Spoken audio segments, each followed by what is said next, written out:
Hello world! Ako si Samara, ang pusang gala ng Sinagot Island, and here now for our 10 signs of a bad employee. So, bakit nagkakaroon ng bad employee sa isang pagawaan? So, abangan po natin yan sa ating part 2, dahil dito muna tayo sa ating part 1.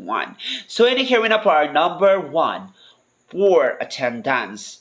So, kapag poor attendance ka, automatically you're belong to be a bad employee. So, frequently late. Ayan, yung madalas tayo malilate. Takes excessive sick days or regularly misses work without valid reason. So, sometimes, yung pagising mo pa lang parang tinatamad ka ng pumasok and a very many reasons. So, anyway, baka toxic sa pinagtatrabahoan mo. Number 2, lack of productivity. So, lack of productivity, consistently unclear performs, fails to meet deadlines, or produces subpar work. Number 3, negative attitudes.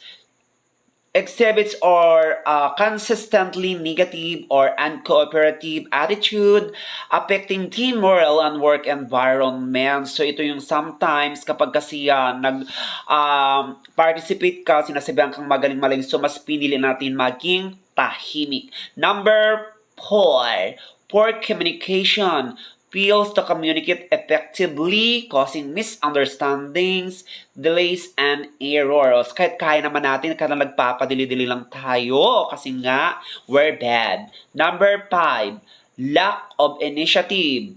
So ito yung he shows little to no initiative, waits for instructions rather than taking proactive steps. So kahit nakikita mo na, pupulutin mo na lang, dinadaan-daan mo lang, so dinididma-dedma. So ito yung lack of initiative. Number 6, unreliable. Fails to follow through on tasks and responsibilities, making them unreliable and unpredictable. Number 7, disrespectful behaviors. So ito yung pinakailangan natin na baguhin natin yung ating pagiging disrespect. Well, it shows disrespect towards colleague, managers, or client, leading to a toxic work environment. But sometimes, may mga bagay naman talaga na hindi natin kailangang irespeto dahil hindi naman sila ka-respeto. Okay, here we now for our number 8. Resistance to feedback. React defensively or ignores constructive. Criticize, refusing to improve performance. So here we now for our number 9. Dishonest. Ayan, yung mga dishonesty. So ito yung engage in dishonest behavior such as lying, stealing, or taking credit for other work. So masama, dishonest pala yung mga yung mga nagnanakaw, yung mga nagsisinungaling, or yung nangungutang na hindi na nagbabayad. Yun po yung ibig sabihin ng dishonesty na pabilong po dyan.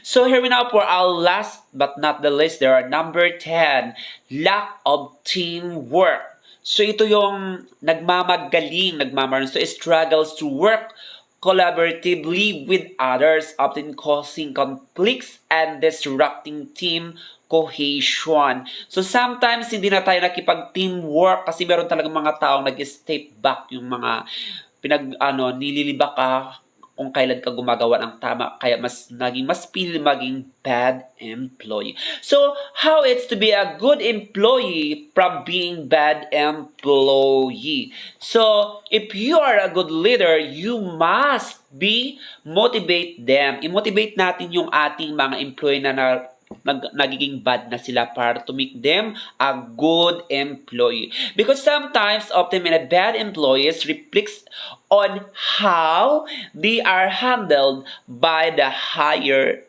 up. Bato-bato sa langit, ang matamaan ay huwag magalit dahil minsan naging masama ang mga empleyado dahil sa mga employer na humahawak nito. And that is for now. Huwag kang magaling-galingan dahil hindi naman ikaw ang may-ari ng kumpanyang iyong pinagtatrabahuan. Thank you for watching and subscribe. I love you all and God bless. With the teamwork para mag-success ang ating company. I love you all.